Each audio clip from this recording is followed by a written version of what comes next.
saúde de todos os presentes, em particular os organizadores desta iniciativa, e começo com uma confissão. Quando decidi participar nestas jornadas de estudo com este tema, filo com um sentimento algo contraditório. Por um lado, movia uma atração pelo tema das jornadas, mas por outro lado, como o Paulo acabou de enunciar, o meu trabalho tem privilegiado dinâmicas institucionais entre a política e a religião, e o enquadramento jurídico do religioso, e eu nunca tinha trabalhado a questão de identidades religiosas. Portanto, isto foi um desafio. Mas, por outro lado, o meu sentimento contraditório veio também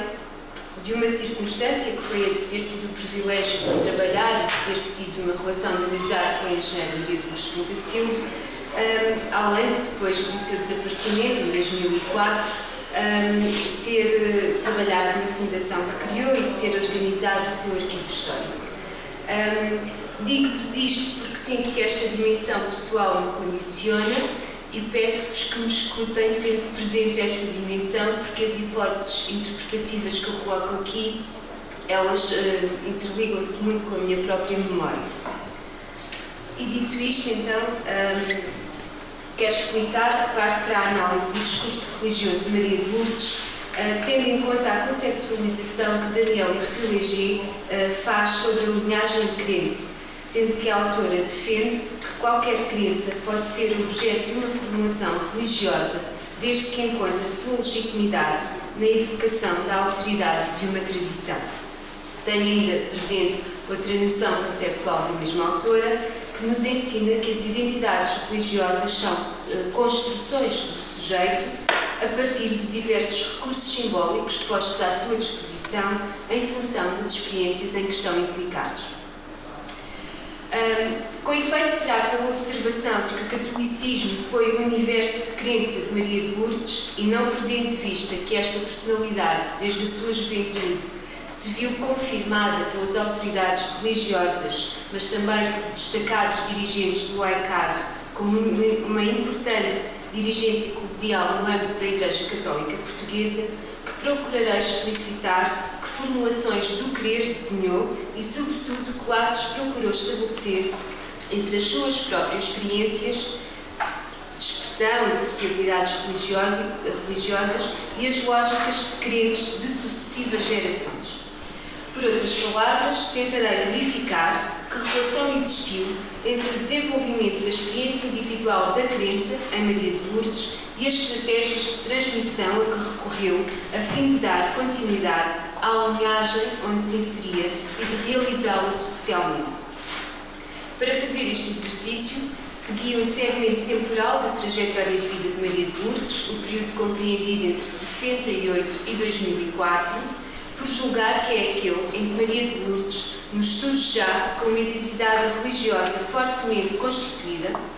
ainda que em permanente transição, e em que recolhe um capital de reconhecimento que lhe permite transcender os círculos confessionais de onde é originária e afirmar-se como uma figura emblemática do crer que manifesta na vida pública o laço entre crença e pertença.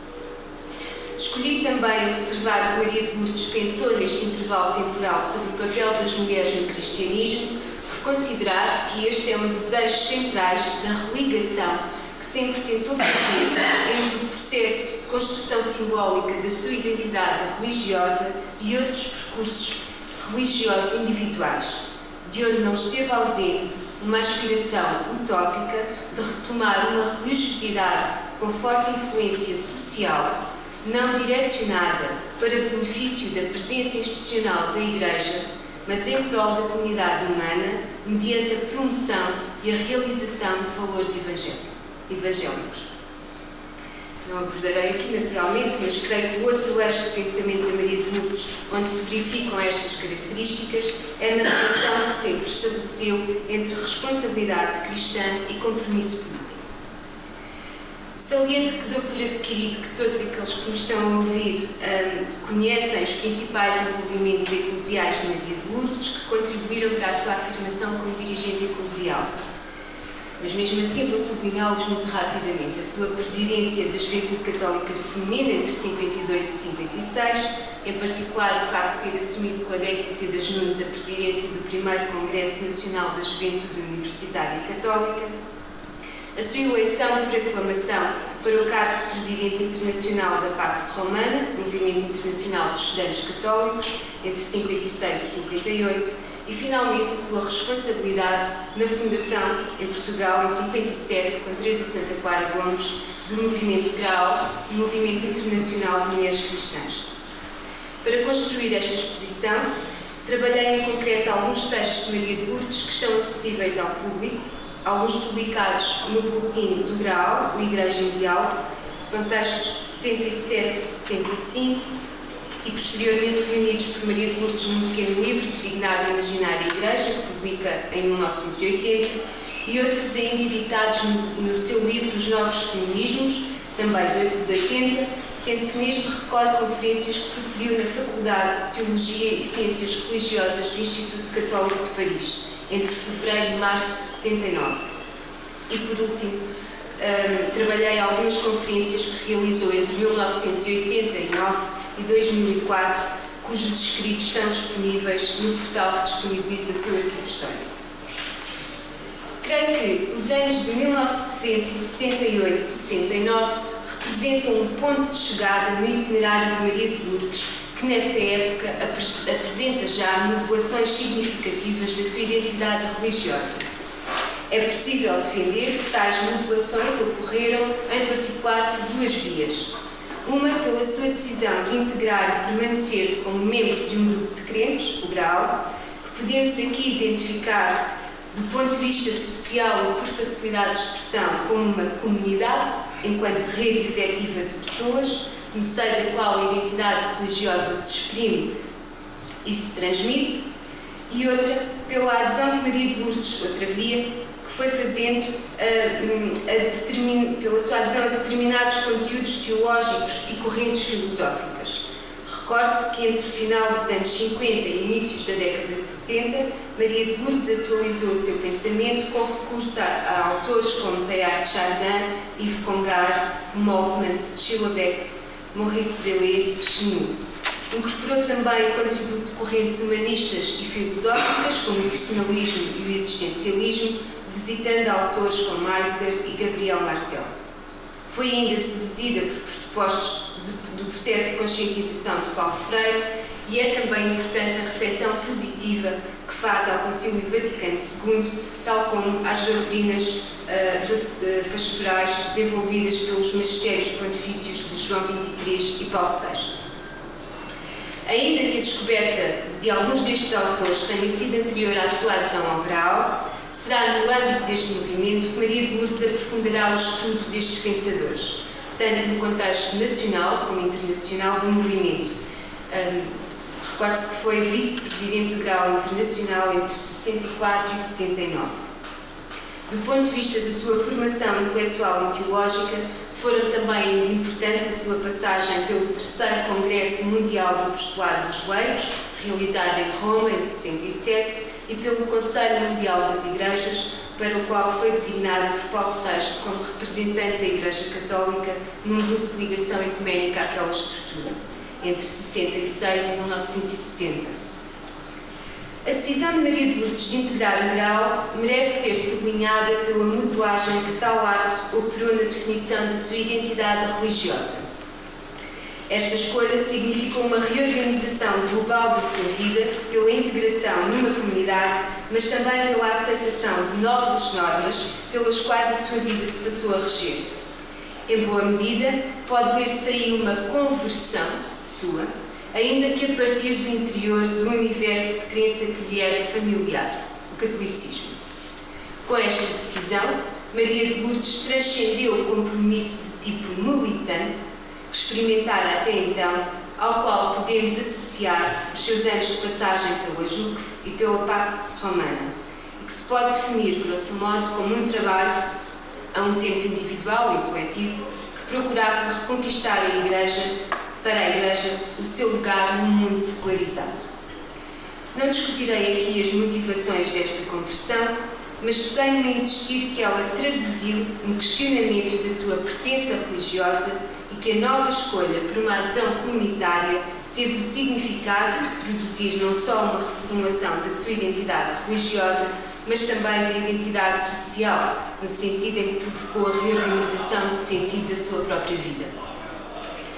Com efeito, há nesse processo vários aspectos importantes, que vou enunciar sem ordenar, como sejam a vinculação emocional a uma nova família, que passou a coexistir com a família de sangue e que era igualmente importante do ponto de vista afetivo,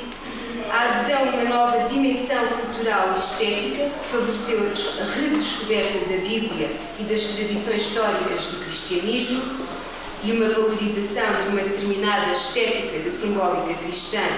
e a partilha de uma memória coletiva específica desse grupo, no que são as suas práticas e códigos rituais, mas também a linguagem, os saberes e as suas interpretações, e, por último, um aprofundamento de uma dimensão ética que remete para novos objetivos a um tempo sociais e religiosos, a difusão dos valores cristãos através do testemunho evangelizador e também a construção de uma nova sociedade.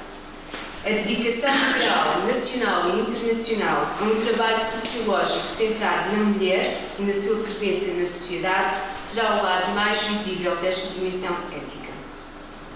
A problemática da mulher e o seu envolvimento na sociedade não constituía novidade para Maria de Lourdes. À época da sua integração moral,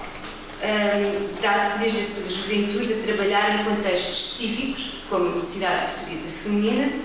por onde passou e onde foi dirigente, e também em contextos eclesiais, precisamente na JUC e na Pax Romana. Contudo, o grau veio proporcionar-lhe a possibilidade de uma praxis orientada para a promoção da condição da mulher, que representou um novo envolvimento de uma nova ordem para Maria de Lourdes, a intervenção ativa na polis. Será assim que, nos anos 1970 e 80, sob a sua liderança, o Grau em Portugal desenvolverá programas de alfabetização e de conscientização das populações rurais do país.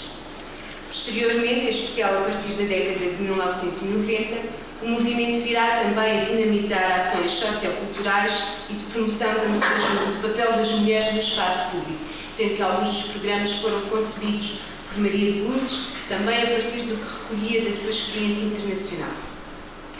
Esta valorização do papel sociológico da mulher alcançou também expressão em Maria de Lourdes num plano propriamente teológico, mediante o seu esforço de refletir sobre o papel das mulheres no cristianismo. No final da década de 60 e inícios dos anos 70, encontra-se nos escritos de Maria de Lourdes a ideia da necessidade de se fundar uma nova igreja. Essa ideia não se dissocia do empenhamento na construção de uma nova sociedade. Ela está, em particular, associada a uma desvinculação de um modelo de eclésia centralizado na autoridade do clero. Em contrapartida, Maria de Lourdes vai enfatizar o locus teológico dos leigos, ou seja, de cada sujeito individual na construção da temporalidade vivida e no seu próprio percurso de crente. Com a teologia do laicado, em meados dos anos 50, aprenderia a fazer essa valorização, descobrindo que os homens significavam alguma coisa nessa revelação de Deus, esta expressão é dela.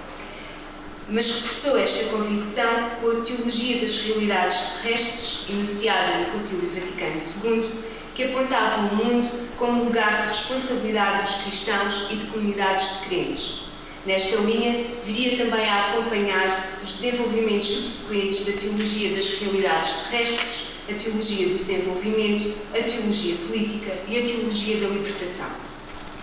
Na linguagem que utiliza para se expressar, Maria de Lourdes não tem ainda a preocupação de se referir em concreto às mulheres. Entre 67 e 73, ao escrever numa publicação do Grau, referindo-se ao sujeito da fé, fala sobretudo no homem de fé, não valorizando, portanto, a questão do género. E esse homem de fé era aquele que se descobre simultaneamente, e cito, livre e condicionado pela Igreja que vive e pela tradição que o alimentou, e que surge destinado a imaginar a Igreja, buscando as raízes do mistério, lendo os sinais do Espírito no tempo presente, procurando e alimentando uma ideia de promessa. Um homem de fé capaz de trilhar um caminho que passasse mais pela valorização da experiência vivida e menos pela valorização do conhecimento da doutrina da Igreja. Um homem para quem Maria de Lourdes advogava uma formação permanente da fé, considerando que um processo de conscientização podia ser uma ajuda na pedagogia da fé. Será ainda na transição da década de 70 para a década de 80 que Maria de Lourdes irá prestar atenção ao confronto entre a proposta cristã e os grandes movimentos sociais desse tempo, onde inclui o movimento ecológico, os movimentos para a paz, os movimentos de libertação da mulher, admitindo que a percepção que tem destes últimos é por si enquadrada numa experiência pessoal e num universo conceptual onde intervêm novos elementos. E ela própria que diz que estas novas referências as vai beber, sobretudo, em trabalhos recentes das Nações Unidas, trabalhos esses que viriam a culminar na Conferência Mundial de Copenhaga em 1980. Maria de Lourdes constataria que os movimentos de mulheres existentes nessa época, mas não chegaria a particularizar quais, provocavam um profundo abalo da fé,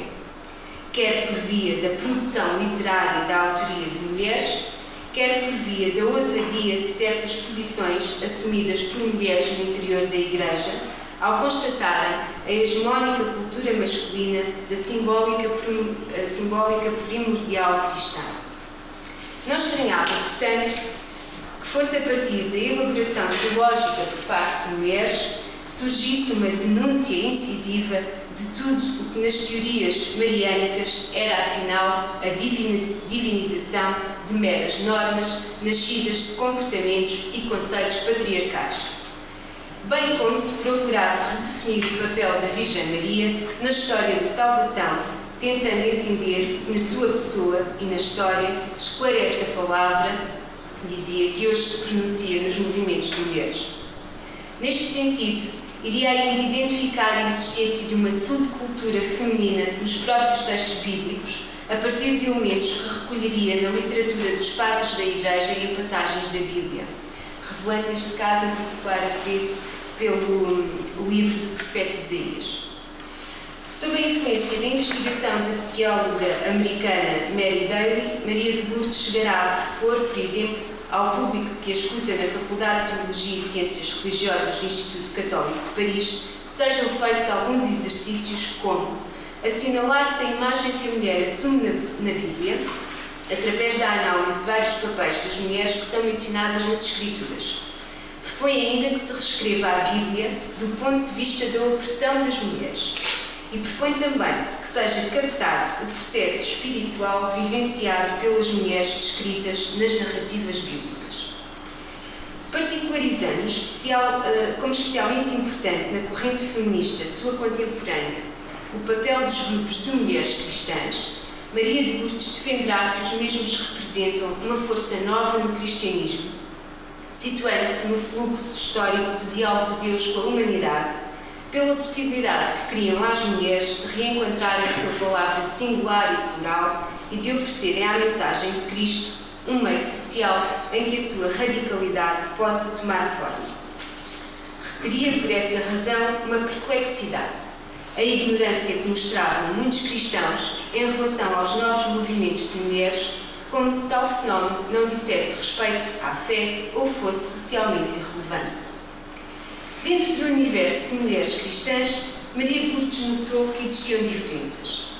Assim, mencionou, mais uma vez sem dar exemplos concretos, a existência de grupos focados essencialmente na defesa dos direitos das mulheres, que excluíam qualquer referência ao transcendente na análise dos problemas sociais e que apenas constatavam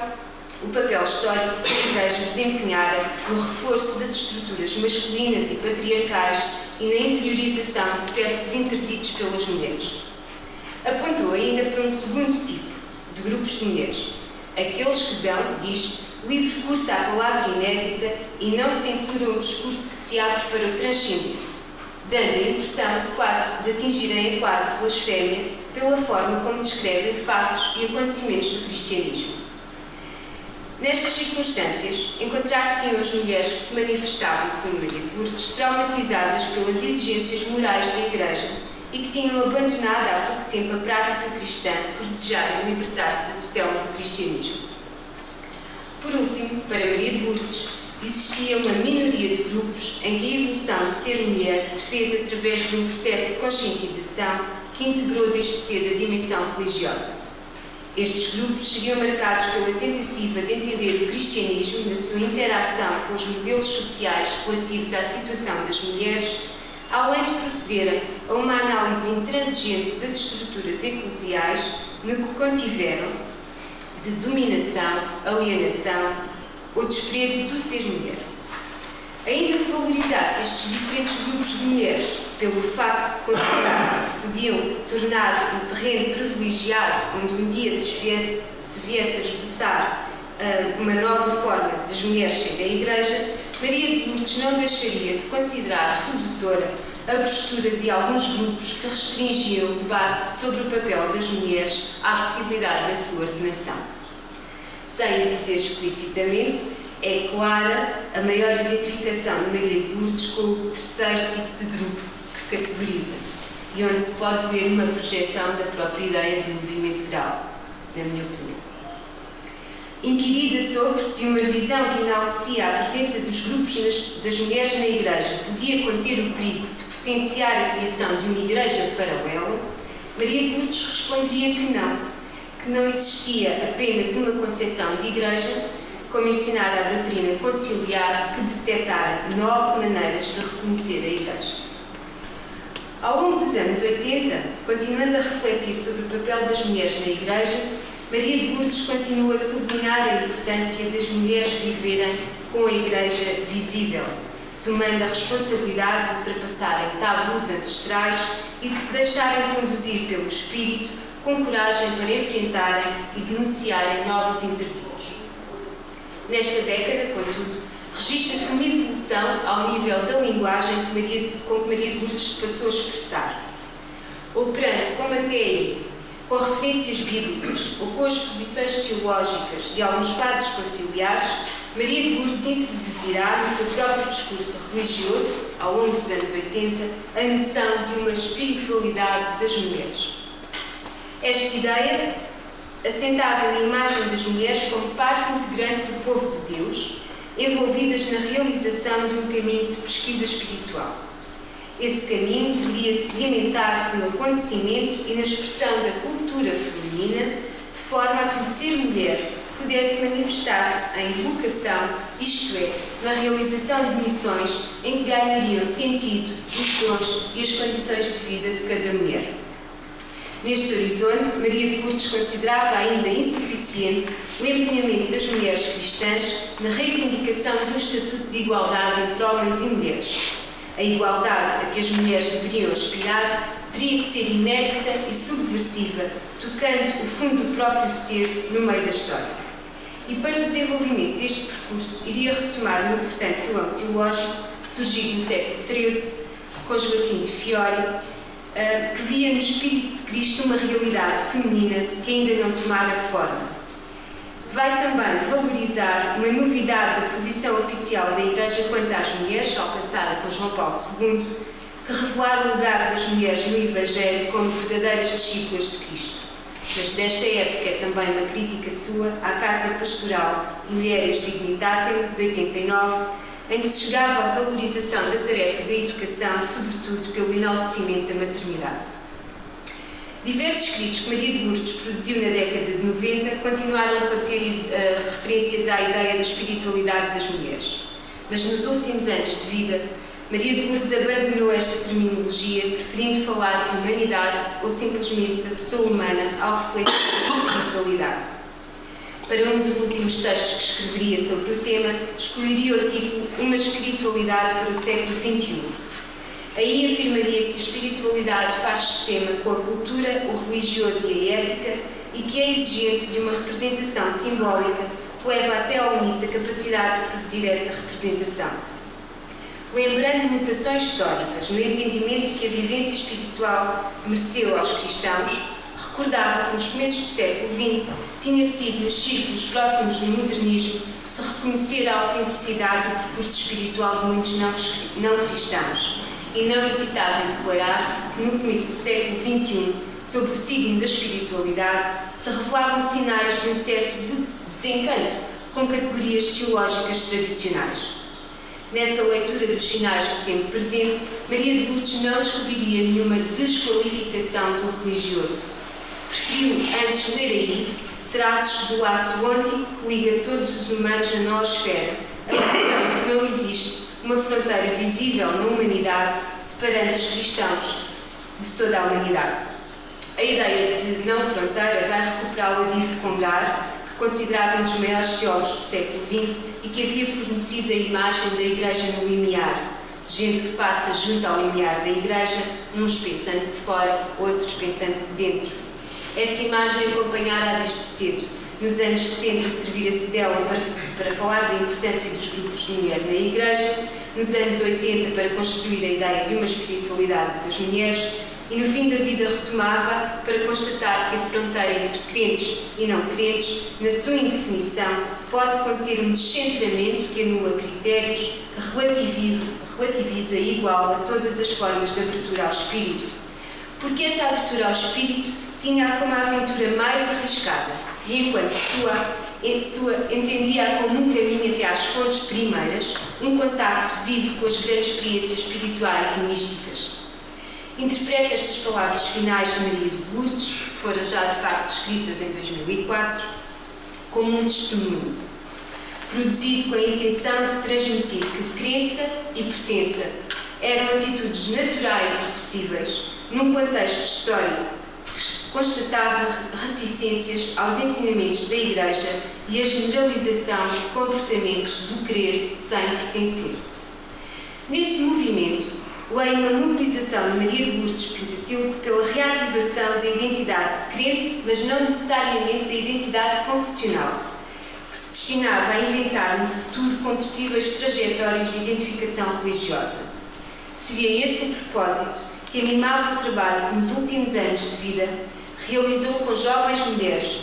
que reunia num grupo informal para uma formação em rede que não implicava nenhuma adesão formal, mas registava uma grande tolerância para com diversas expressões de busca individual e que apostava na experiência da partilha e do convívio. Não por acaso, Maria de Lourdes apreciava a comunidade ecuménica de Tézier e tinha como exemplo do que podia ser o acolhimento dos jovens. Se viveu boa parte da sua vida sob o signo da conversão, nos últimos anos, Maria de Lourdes assumiu uma condição peregrina, na medida em que procurou encontrar uma nova forma de sociabilidade religiosa que lhe permitisse dialogar com percursos caracterizados pela fluidez dos conteúdos de crença e pela incerteza de pertences.